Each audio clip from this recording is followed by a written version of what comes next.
नगरसेवक म्हणजे स्थानिक पातळीवरील लोकप्रतिनिधी। नगरसेवक हा आपल्या शहरातील एखाद्या प्रभागाचा प्रतिनिधी असतो आणि तो नगर परिषद किंवा महापालिकेत काम करतो। प्रमुख जबाबदाऱ्या कोणत्या असतात नगरसेवकाच्या?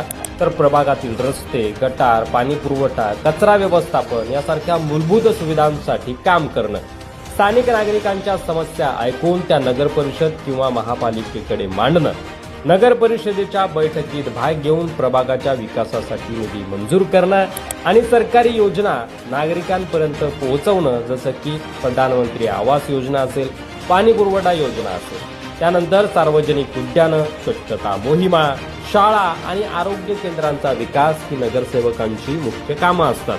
आर्थिक स्रोत कोणता असतो? तर नगरसेवकांना स्वतःचा वेगळा निधी दिला जात नाही, मात्र त्यांनी महापालिकेकडून किंवा राज्य सरकारकडून निधी मिळवण्यासाठी पाठपुरावा केला तर त्यांना तो विकासासाठी उपलब्ध होतो।